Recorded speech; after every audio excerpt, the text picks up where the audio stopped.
Welcome to Faith, Reason, and Geekdom. I'm your genuflexor, Roger. This is where we work out our spiritual, intellectual, and cultural desires with discussion.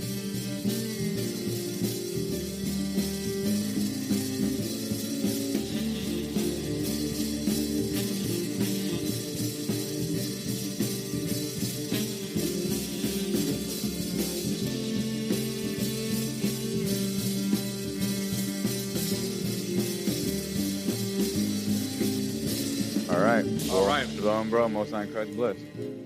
Godspeed. Thank you for being here again to do, the follow-up to the excellent debate/dialogue that we had. A lot of people were listening to it, and they had a good thought. Some of them were like, man, I don't know anything about that. My friend was like, I have no idea what y'all are talking about, but I love it. He's like, I like it. Praise God. That's all, and that's what it's about. Again, these aren't really mainly for, of course, like, I doubt what me and you were going to say. You're going to all of a sudden switch and be like, you know what, Roger? Wow, you're right. I'm going to change. Or me, like, unless it's something like, the miracles happen and it's like, oh my goodness, you're right. But for the most part, what these are main to is for anyone who's listening, anyone who's listening or watching. And if they had questions, if they're maybe doubting the Catholic Church, or they're doubting, maybe if they're within the Hebrew Israelite organization, or the opposite, maybe they want to get into either one and they have questions and doubts, or they have anything, even if they're not. I think this will be good to be like, oh, okay, well, that's what they mean, or okay, that's what they believe. And I think it's good for people to hear and understand, So that's pretty much what this is. Last time it was very respectful. Enjoyed having you on there. So hopefully we can, this will be the same. So if there's this is just a follow-up and a reiteration or clarifying anything that we missed or wanted to speak on to our first debate. So if you haven't heard that one, I would really recommend you guys listen to that one. But here we go. So is there anything that you specifically wanted to bring up about the last one? Well, let me just bring up a verse on what you had just mentioned. So it's the book of Sirach, or the book of Ecclesiastes, and the Apocrypha. So these are to the people that are seeking learning, are seeking the truth. Maybe I'm gonna be humble and say, in the Israelite community, as us being the children of Israel, or in another denomination. So this is the book of Ecclesiastes, the chapter 30 and verse 17. Consider that I labor not for myself only, but for all them that seek learning.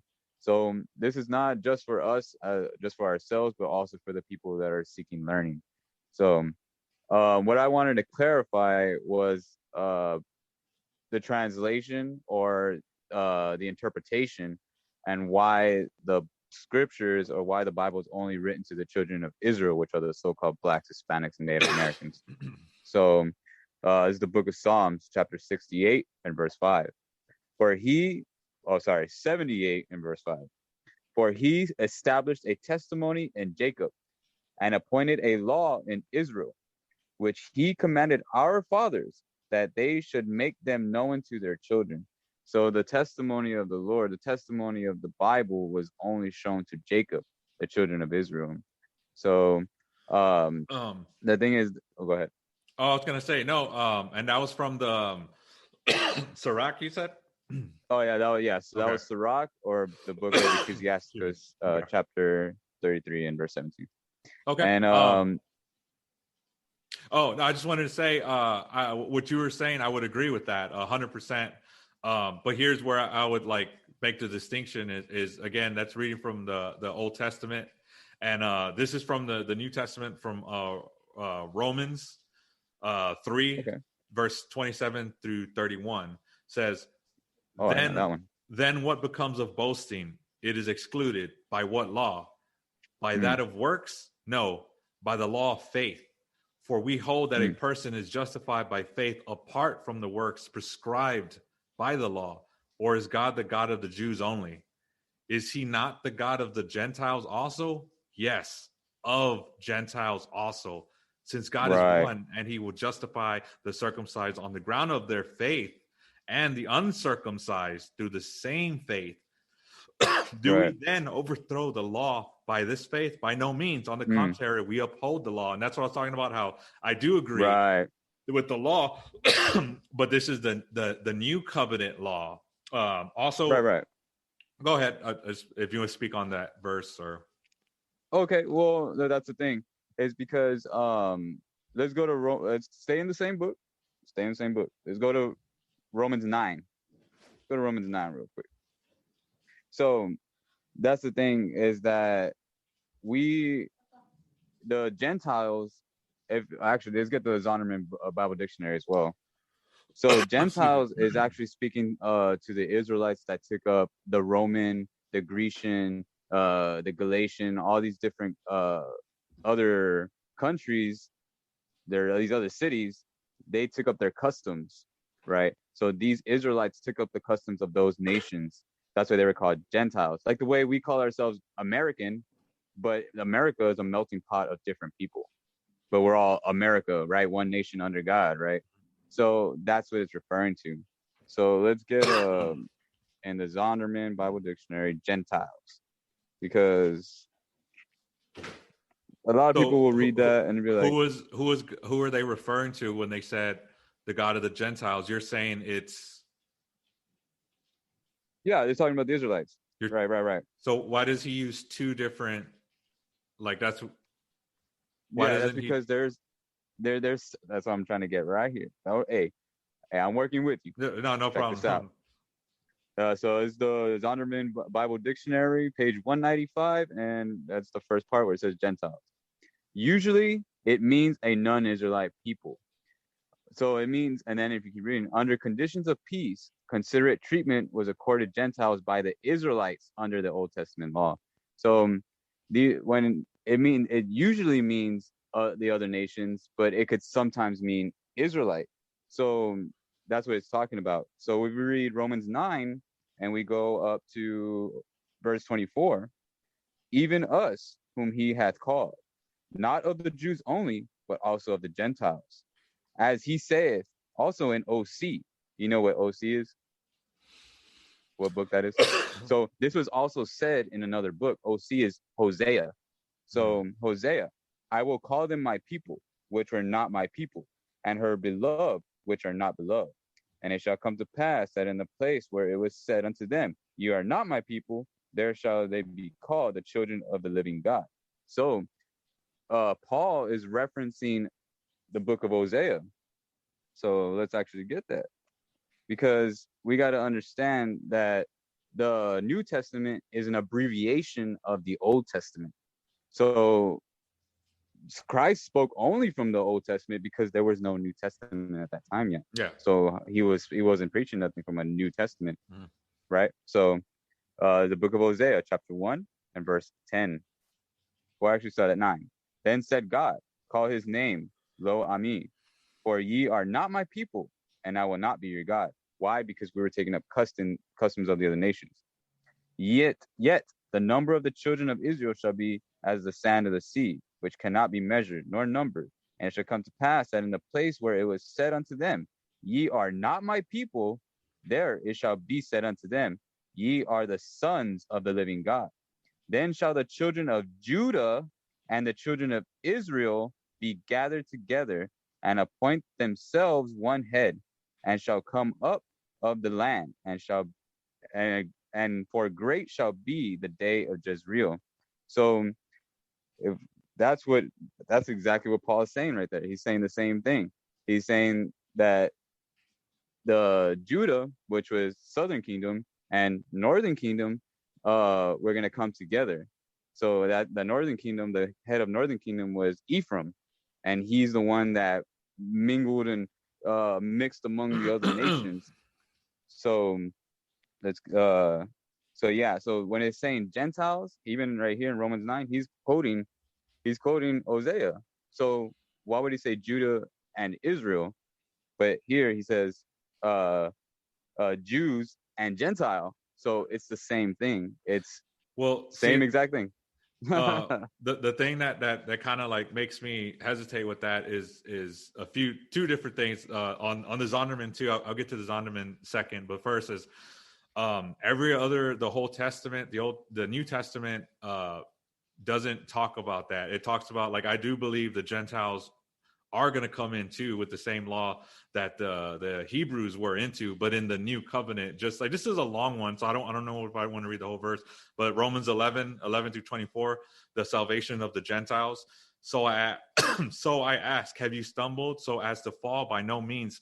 By through their trespass salvation has come to the Gentiles, so as to make Israel jealous. Now if their trespasses means riches for the world, and if their failures means riches for the Gentiles, how much more will their will their full inclusion mean? Now I don't want to, it's a long, so I'm going to skip down to the branch. I remember the branches grafted on, where he talks about, but if some of the branches were broken off, and you, a wild shoot, were grafted into the place to share the richness of the olive tree, do not boast over the branches. But if you do boast, remember, excuse me, it is not you that support the root, and the root that supports you. You will say, branches were broken off so that I might be grafted in. And again, it's a whole, all the way up into verse 11 to 24. So if later on, whoever wants to see that, read the whole read the whole thing. But anyway, he's talking about how the Jews, of course, the people, chosen people from the New Testament, when you're grafted in like a wild root,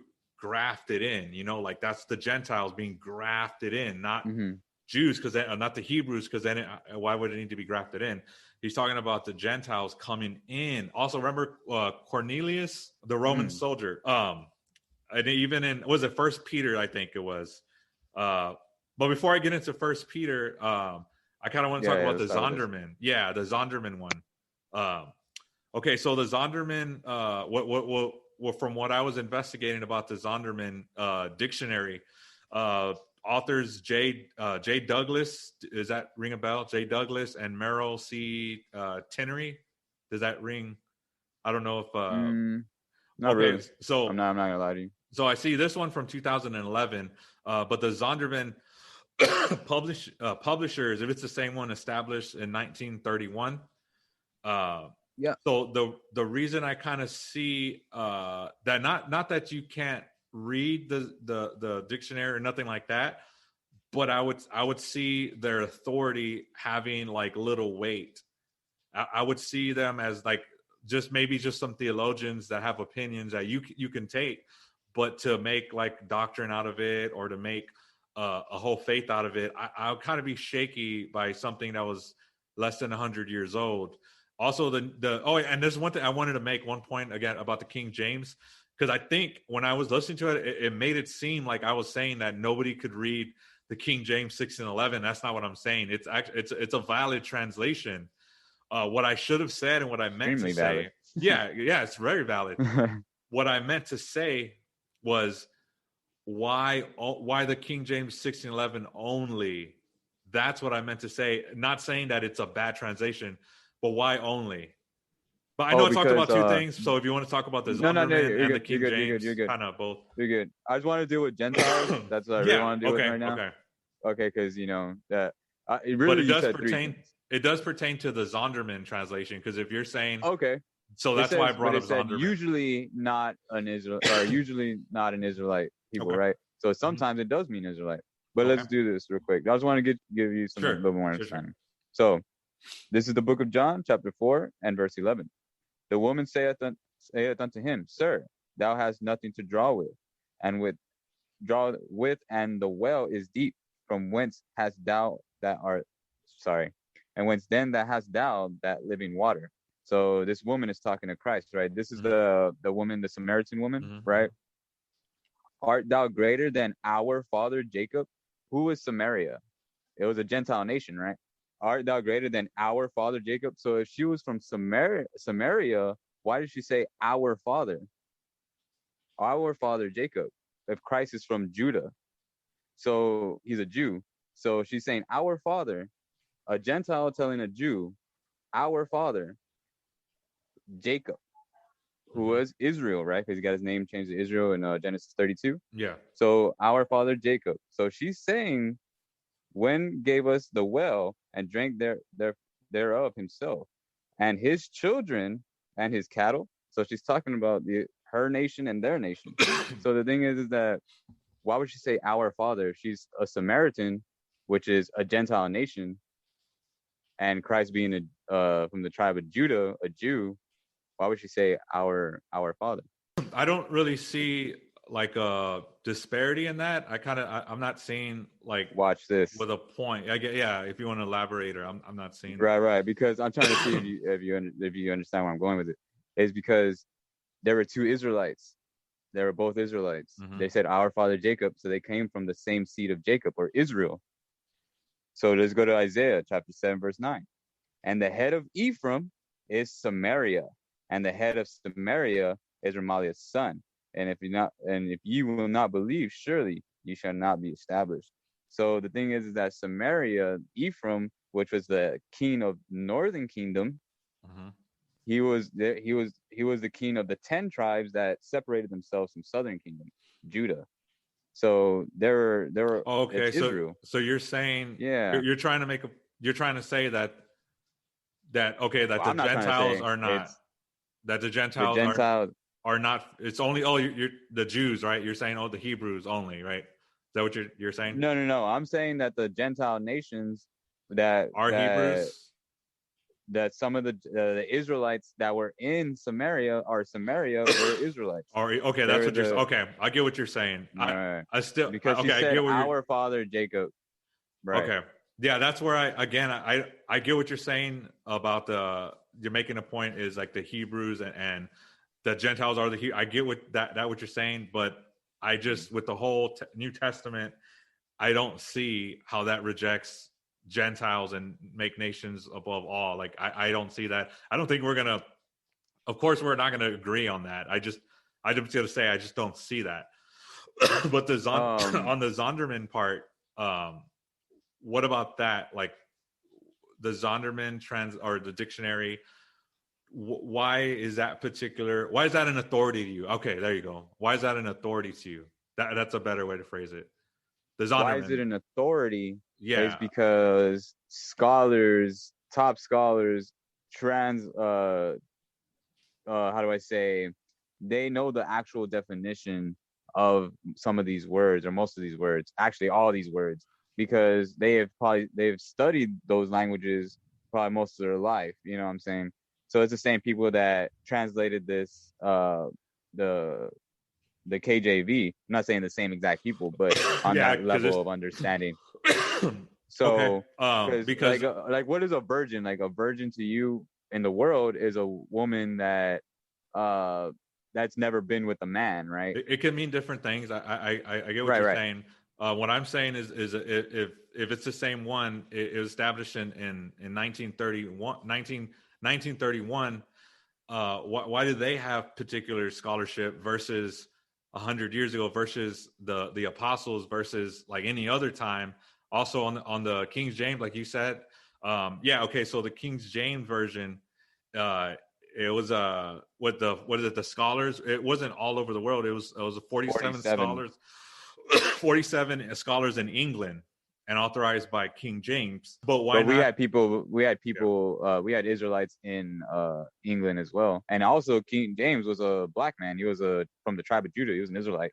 Yeah, I don't think we're gonna get into that because I want to go into that stuff, That's a but that's little another, yeah, because that's gonna be deep.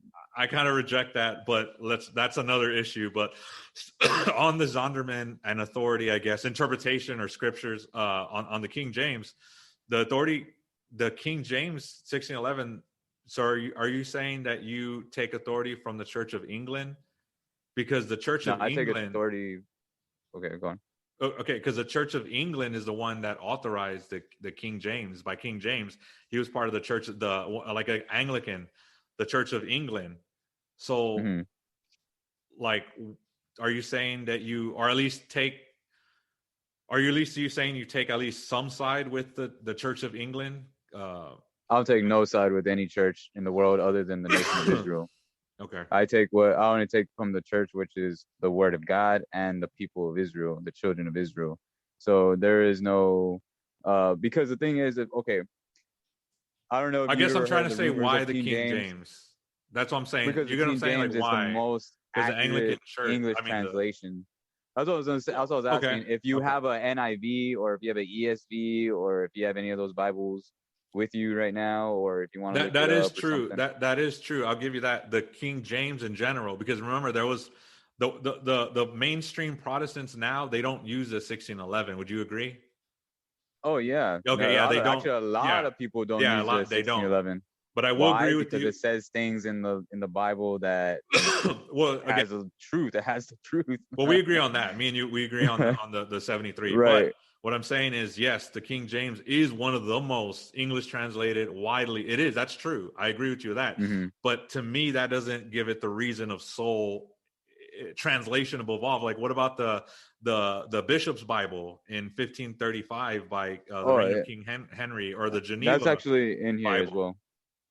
Okay, because it actually 15? it was altered. It was Excuse me. altered to where let's actually get that real quick.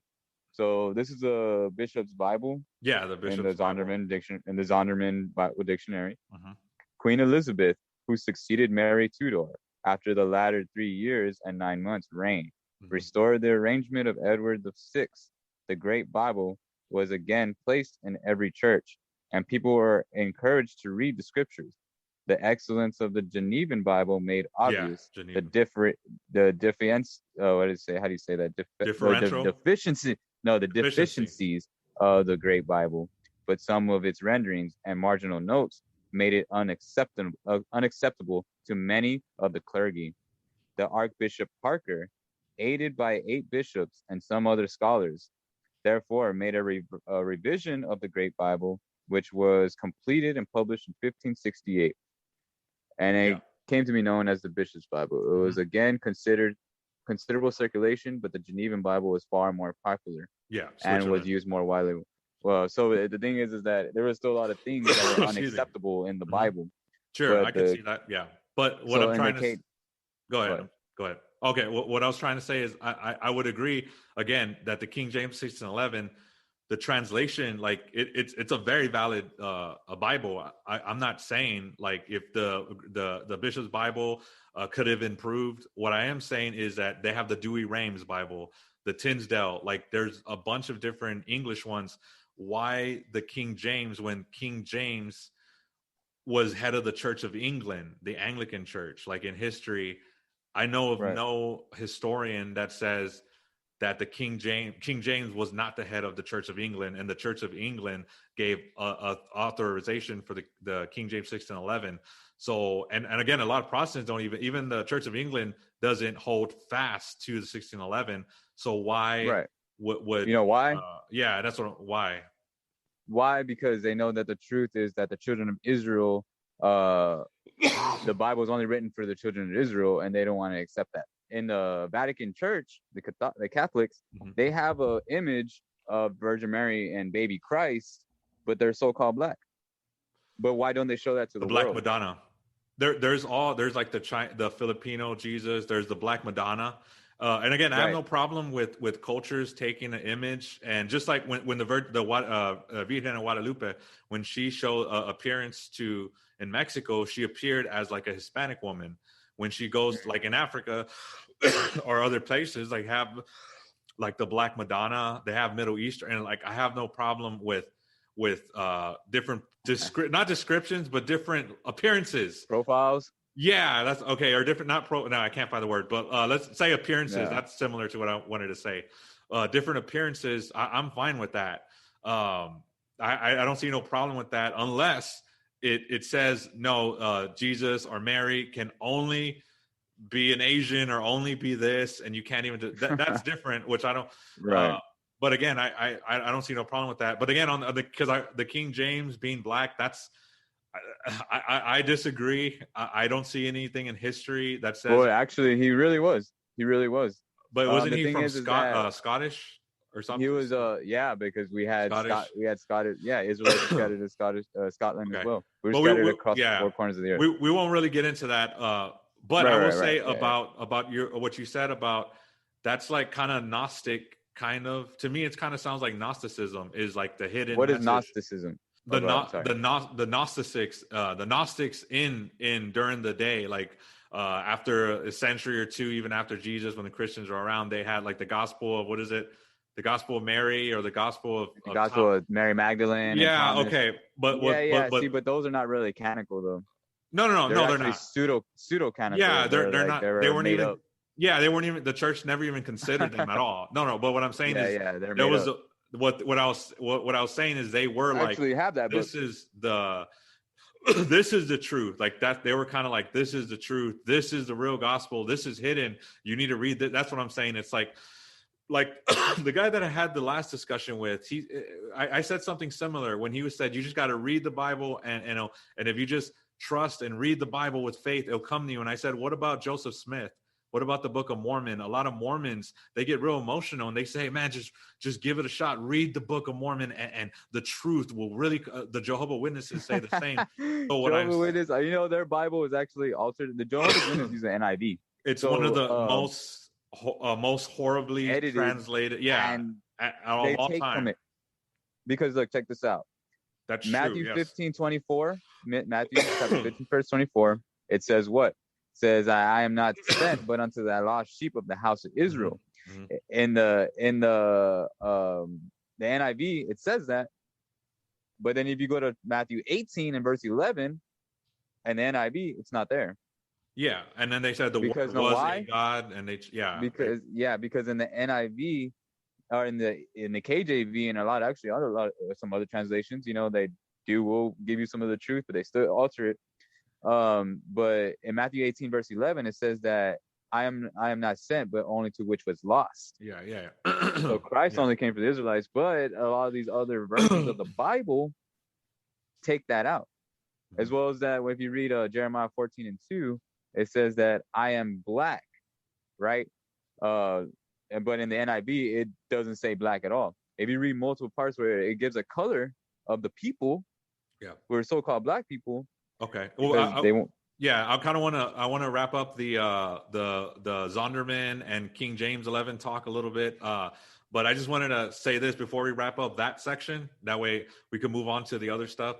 But the only thing I have a hard time is like the Church of England broke away from the papacy when King Henry wanted annulment to divorce his wife, like in 1534.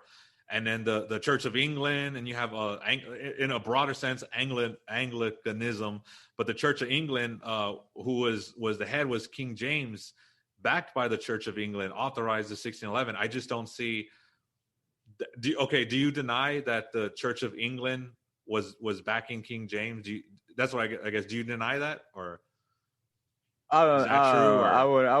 I don't really know that much about him to actually say that. But as far as I know about him, for sure, and as facts, is that King James was a black man, and during the time of the Renaissance, they whitewashed everything because there's actually books about King James where he didn't like sitting there taking pictures or having pictures painted him. So there's what church was King James a part of? Was he a part of the Church of England or no? Was he part of the Church of England?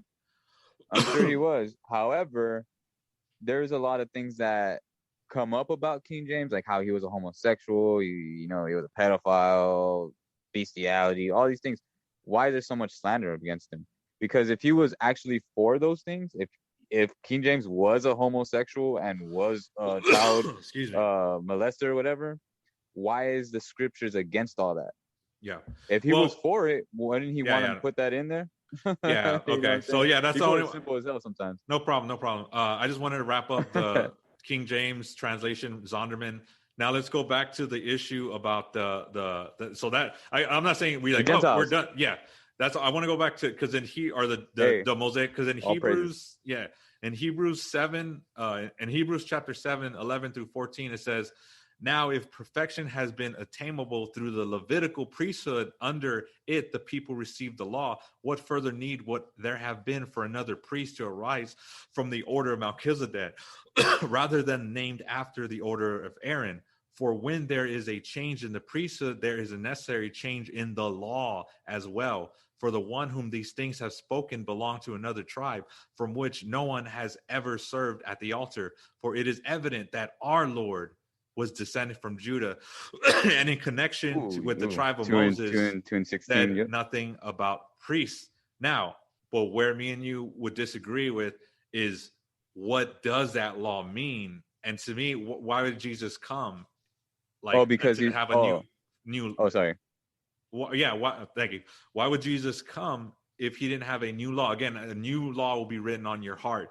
The disciples didn't read from a Bible. They had their actual like councils to decide things when they're deciding about how to bring in the Gentiles and all that. Like they just from in Galatians and all the Council of Jerusalem. They didn't turn to the scriptures. They had to make their own decision, which God gave them the keys to the kingdom of heaven. But like, why do we still have to follow the old law? I guess when I'm reading a lot of passages that say we don't have to follow the old covenant, Mosaic, Levitical law. Right, because that's the only law that was done away with. The only law that was done away with are the Levitical laws of animal sacrifice. Every other law is still here. Animal sacrifice is the only laws that are done away with. Why? Because Christ was the perfect lamb without blemish. So there is no sacrifice that could atone for sins anymore. Back in the day, when in the times of, okay, go ahead. No, I was going to say just to specify what laws from the old covenant or the Mosaic covenant do we still have to follow today? We got to keep the Sabbath holy. Don't buy, don't sell, don't cook. You know what I'm saying? We still got to keep the new moons. We're not supposed to be celebrating Christmas and all these pagan holidays. We're supposed to be love your mother like love, honor thy father and thy mother. Supposed to be wearing fringes according to Numbers 15 and 38. Christ wore fringes. You know, he said that he had hems at the bottom of his garment. So if you actually read in the Zondervan Bible Dictionary, hems of the garment were fringes that Christ wore. Christ wore fringes. What else? Many things. Not supposed to eat pork. The Leviticus 11, Deuteronomy 14, the clean and unclean foods. Pork is actually super bad for you because pork eat trash of the earth. They're the garbage disposals of the earth. They don't sweat. They have one stomach. They will increase your blood pressure, give you diabetes, heart disease, all these things. Well, I would say Mexican food gives you high blood pressure and diabetes. Hey, that's the way it's cooked. Sometimes there's lawful food that will actually do that. You know what I mean? Okay. But, you know, the refried beans, bro, they put bacon fat in them. So, there's a lot of things that I had to put away. But that's why if you're reading, Romans 10, where you have to make yourself a living sacrifice, which means that sacrificing all the things that you used to love in the world for the Most High in Christ. I could get behind that. I could say amen to that we do have to die to ourselves. But speaking, that's good that you said that, because I was going to bring up this passage and you said about not eating pork. And I was just about to bring this when you're done with that, I was going to bring this up. So it's good segue. It's like you knew. Acts 10, 11, verse 11 through 15.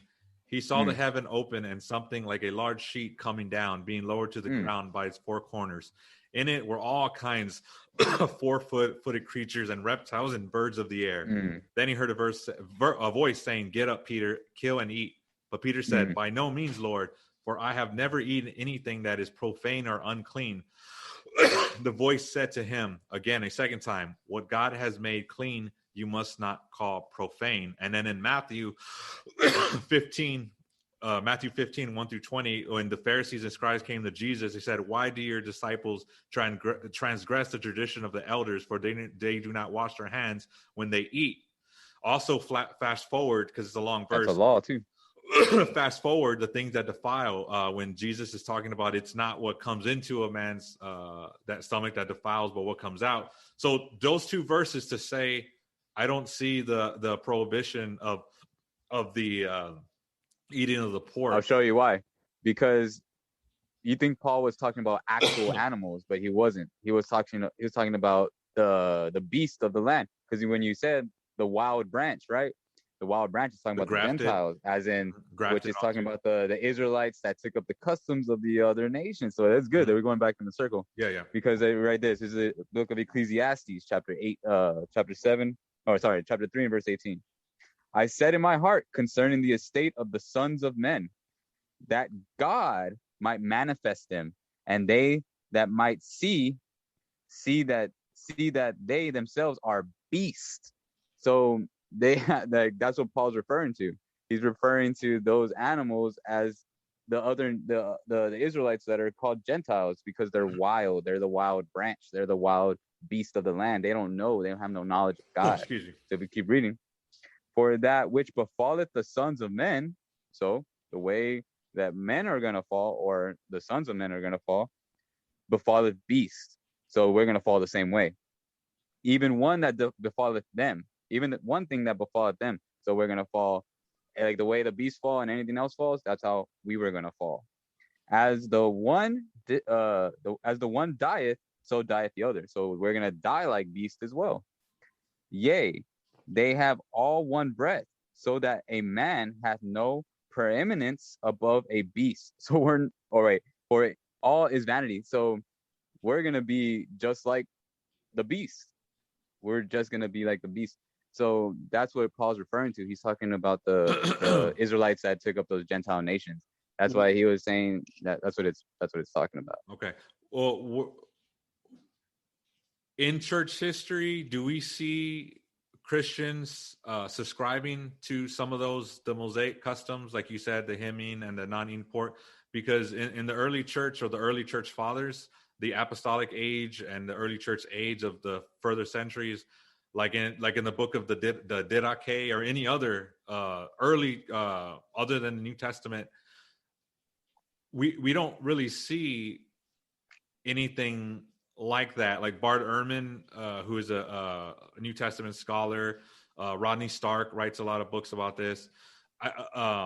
I don't see the Christians doing the laws that you said that we still have to do. You know why? Because they believe that you can do whatever you want as long as you ask for forgiveness. They believe that Christ died for the law, so now we don't have to do it anymore. So that means you can still rape, steal, murder, all that stuff. But so now that Christ did away with the law, right? Let's say Christ did away with the law. So that means I can go and rape somebody or murder somebody, and I'm still going to get into heaven? I'd strongly advise not to do that. No, right. Not at all. So morally that's wrong. Yes. But Christ didn't do away with those laws. Those commandments are still in place to this day, as you read in Matthew 5:17. Agreed. He didn't do away with the law. Agreed. He didn't do away with what the prophet said. He said he came to fulfill it. But as long as until heaven and earth pass away, one jot, one tittle shall no wise. That means not even a little bit pass away from the law. So the law is still here as long as heaven and earth is still here. I guess where our disconnect is what is the law, and I guess that's where we're taking opposite sides. But I also wanted a question. So circumcision is that a law that we still have to follow today? The thing is that we're supposed to get circumcised, but if you don't have circumcision, why? Is because during the time when the Grecians took over us and the Maccabees, if you read in the Maccabees, we took up those laws. So they were actually making a law at least the Maccabees or the Grecians were saying that this is a law: don't get circumcised or you get put to death. If you get circumcised, that's how I know that you're an Israelite, and I'm gonna put you to death. So, you're following, yeah. So you're saying you don't have to be circumcised? Is that what you're saying? You have to get circumcised. Okay, because in Acts 15:1-5, the Council of Jerusalem, but some men came down from Judah and were teaching the brethren, unless you are circumcised according to the custom of Moses, you cannot be saved. And when Paul and Barnabas had no small I can't say that word. I always have struggled to say. And debated with them, Paul and Barabbas and some of the others were appointed to go up to Jerusalem to the apostles and elders about the question. So being sent on their way by the church, they passed through both. Right. But it's well, you know the rest. It's a long verse. Okay, so sorry. Even if I'm circumcised, what Paul's saying is that even if you're circumcised and you go commit murder, circumcision doesn't stop you from sin. It's a law, yes, but doesn't mean that it'll stop you from going and committing murder or hating your brother or not wearing fringes or eating pork or whatever it may be. Because you got people in the world that are circumcised right now, but do they follow the laws? No. Right. It's not very. So it's circumcision, more of a health thing, I guess now. Yeah, but the thing is, it is a law, but it doesn't matter because Christ even said himself, if you read further down in Matthew 5, he says that if you break one of these commandments, the least of these commandments would be called least in the kingdom of heaven. So even if you are not circumcised, right, but you're keeping every single law, you'll be all right. But if you plan to get married, you're gonna have to get circumcised. But either way, circumcision is something you have to do, especially if you're gonna get married. Okay. Yeah, I mean, when I read it, I don't see that in there, that acts. But I guess I want to move on to is when we fulfill the law, or the law in Romans 13:8-10 says, "Owe no man anything but to love one another, for he that loveth his neighbor hath it fulfilled the law. For thou shalt not commit adultery," agree, "thou shalt not kill, thou shalt not steal, thou shalt not bear false witness, thou shalt not covet, and if there be any other commandment, it is comprised in this, it is comprised in this words, thou shalt love thy neighbor as thyself. The love of our neighbor wortheth no evil. Therefore, love is fulfilling of the law."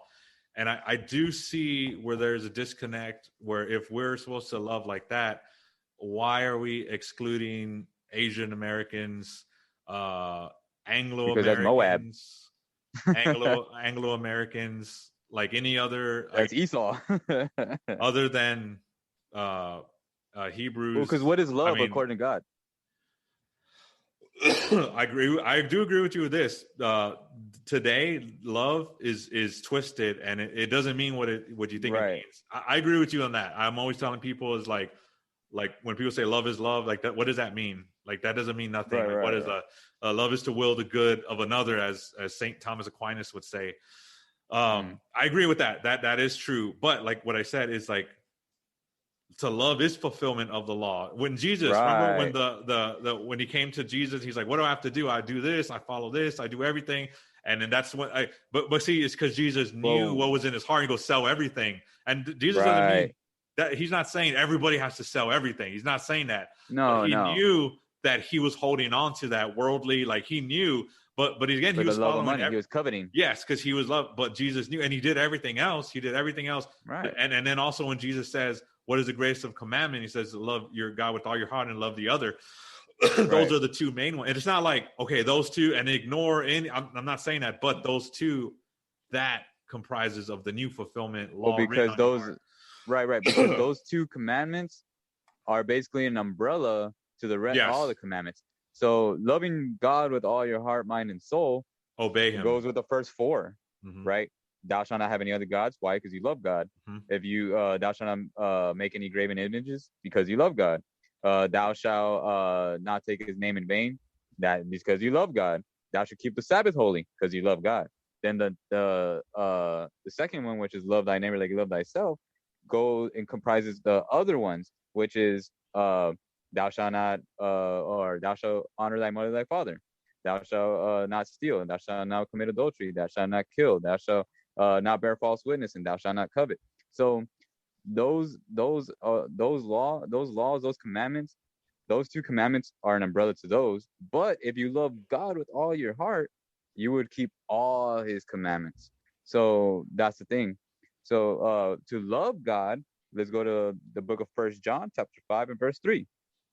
For this is the love of God, that we keep his commandments, and his commandments are not grievous. So his commandments are not hard. It's just that we want to eat bacon. We want to go and fornicate. We want to, hate our brother because he got a nice car, or he got more money than me, or hate our sister because, she got a nice family and all this and that. Oh, she got the prettier earrings than me. You know what I mean? We don't honor our father, thy mother. You know what I'm saying? So the thing is that we make it harder upon ourselves because we're still stuck in that worldly way, the way society is built, and especially in America. It's the modern day Babylon, it's the modern day Egypt, it's the modern day Gomorrah and Sodom. You know what I mean? They're making a lot of things okay, gay marriage, pedophilia now, and damn California. Doing drugs like soft drugs or hard, really they're hard drugs, but in Oregon they just legalized not legalized but decriminalized meth and heroin and so forth. So the thing is that they're trying to leave us in our sin. They're trying to keep us from keeping the commandments. Why? Because sin is pleasurable. sin is pleasurable, but the commandments are easy. It's just that it's like you're walking past a gate, right? And it has a hole in the gate. You just walk past it, right? But if it says do not go into the hole of this gate, on there's a sign above it that says that, Yeah. what's the first thing you're gonna do? Not maybe you, but You most might people. want, yeah, you might Yeah, want to go. you're gonna be urged to go and break Yeah. that commandment, right? Yeah. It's the same thing with the commandments. If I tell you not to do something, You something might in wanna your flesh and your spirit just gets riled up where you just don't want to do it. Yeah, you might want to. Yeah. Well, I Right. also I wanted to make clarify or get re-clarification, I guess. The church you're with is Israel United in Christ. Yes, sir. Is that under the umbrella of the Hebrew Israelites organization? No, we don't affiliate with no other Israelite camp. We No, are okay, we 'cause are we are to ourselves. separate. We call them BHIs, Black Hebrew Israelites. All these BHIs, Yeah, these that's why I kept bum saying camps. Black Hebrew. They're bum yeah. camps, bro. They're bum camps. You know, we love them. Don't get us wrong, but they don't. They have their own doctrines. They have their own. You know, they believe. Some believe multiple wives. Some believe that Who do you know is right? Which one's right though? The camp.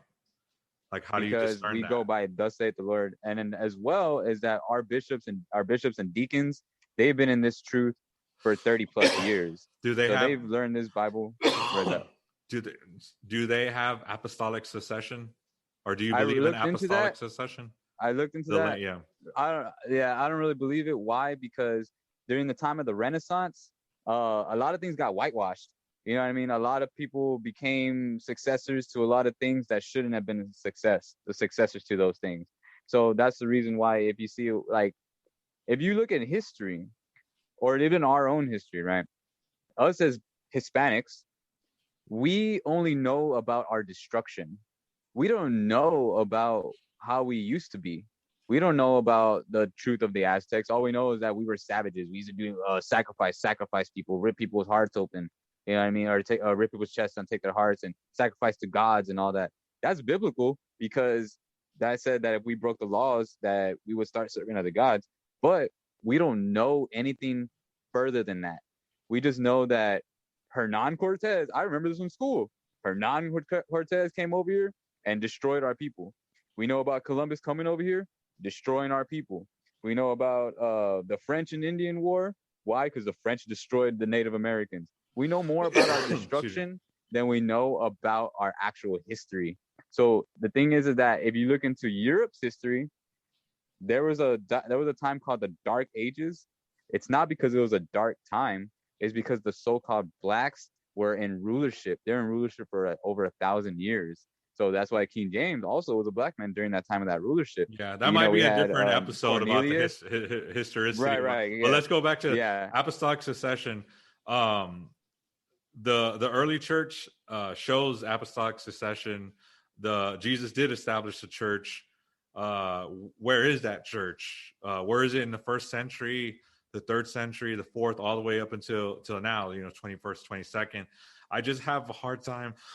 Excuse me. I have a hard time seeing where in 2003 that all of Revelation, 2,000 years later, after theology, doctrines, many different theologians, all these different people. I just have a hard time 2,000 years later following a doctrine from 2003 when the bishops or elders don't have apostolic succession from Peter to the apostles all the way down, when almost all the majority of Christians do believe in apostolic succession to some degree or another. Even Protestants will, even if they're sola scriptura, they still recognize apostolic succession.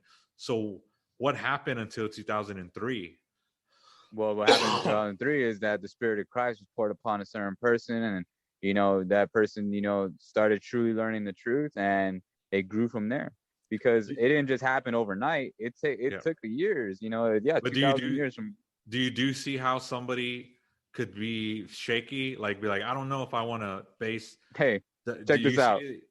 Either you're shaky, you want to be essential, brother, you want to do that, whether or not, Christ is coming regardless. Christ is coming back to save the children of Israel, regardless of the fact is that it's either you repent, come back to these laws, or you die. Because why? That's what is that? Romans 6:23.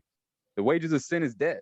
Sin is what? Breaking the commandments, Yeah. transgressing the law. So if you transgress the law and you wanna go and eat pork, celebrate Christmas, Easter, all these other pagan holidays, and other than the God-given holidays that are written in the scriptures, might as well just go bear with them and die. You know what I mean? That's just that we don't want to deal with any like of that thing, because it's either the commandments, because let me get that real quick, because that's the whole point. There's no point in learning the deep stuff if you're still in the midst of hate. There's no point in teaching you about the revelation of Christ if you're still in fornication, committing adultery. What's the point of me teaching you deep things if you can't even follow the simple law of loving thy neighbor, right? Yeah, but see, So that's where that's where I have would you agree? Not your. I don't know. I just know more of the general Black Hebrew Israelites. And I don't agree with everything the Southern Poverty Institute does, because sometimes they have some groups I'm like, what? They're not even. But they have them listed as a hate group. Most people outside of the Black Hebrew Israelites, most, not all, but recognize like it's a known thing. Some even, I forgot who said it. They even said, I think it was even the Klan member. I think it was a famous Ku Klux Klan member, and he even said they're pretty much us, but the opposite. We've seen videos. I'm sure you're familiar. oh yeah, YouTube. like ISUPK, like Yeah, man, I'm sure you those can. guys, those guys, the ones that are dressed in black with the damn head garments Yes. and the Star of Molech, which Yes. is not the Star of David, it's the Star of Molech. Those brothers, a lot of those brothers, man, they preach straight hate. But the thing is, we preach saith the Lord, because God hates. Yeah, but God does hate. But didn't the IUIC come from that? Bro, we are right now. When it comes to hate groups, we are on the top of the list. Why? Because Oh wow, we preach the truth. But we're not a hate group. We have a disclaimer that says we are not a hate group. We're not affiliated with any other Hebrew Israelite camp. We we don't break the laws of the land. Can a white person be saved? Can a white person be saved? Hey, see, I have a problem. Scripture says Esau is gonna get wiped off the face of the earth. They're the border of wickedness. You do see how go ahead. Okay, I'm all right. Let me break that, because I was gonna give you the conclusion of the whole matter, but sure. which is a scripture. It says that's Ecclesiastes. Let me just read it quick. This is Ecclesiastes chapter 12 and 13. Let us hear the conclusion of the whole matter. So this is all that matters.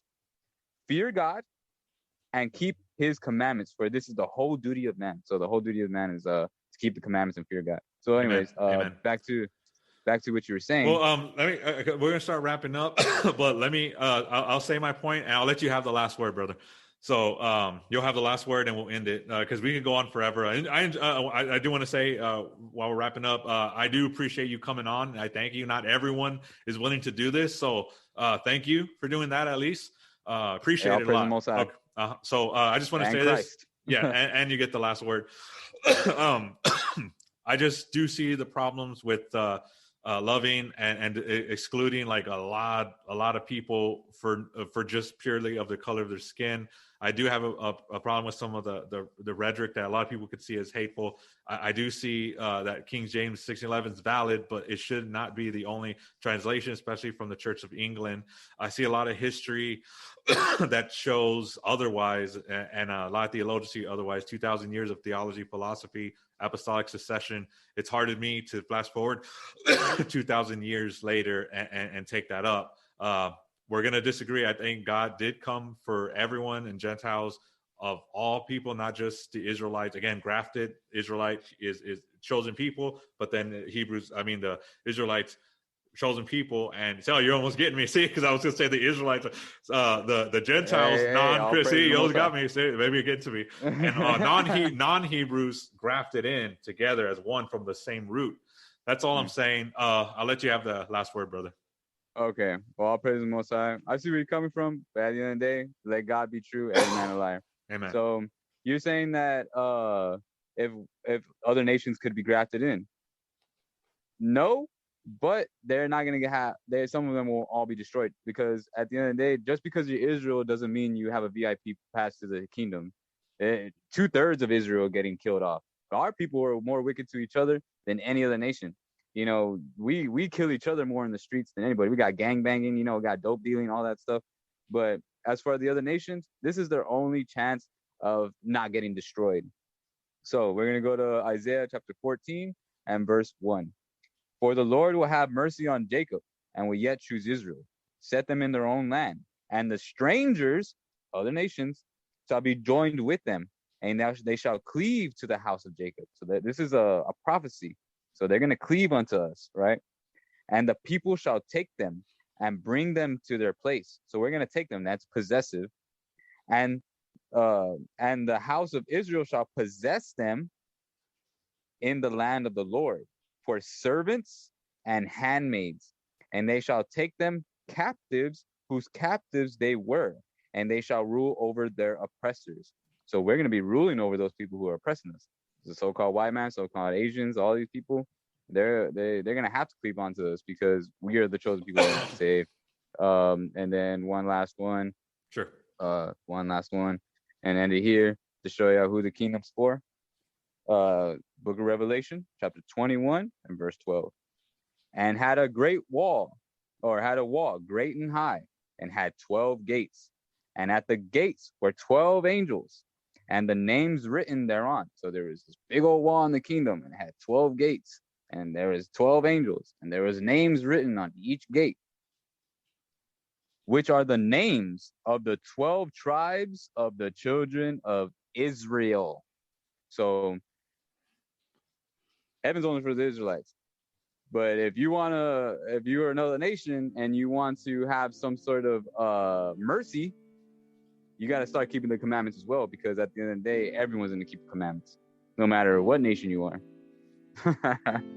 Hey, I'll praise the Most High for that. All right, man. Enjoyed doing this with you. So that's good. All right, that was our follow up to the, again, if you haven't checked out the first one, go ahead and check out the first one. This was a follow up. I think it's good. I think it'll be fruitful for all who watch or listen. Right. Either way. So yeah, again, thank you for coming on. God bless. Yes, sir. Yes, sir. Most High in Christ bless, and have a good one, man. I'll praise the Most High.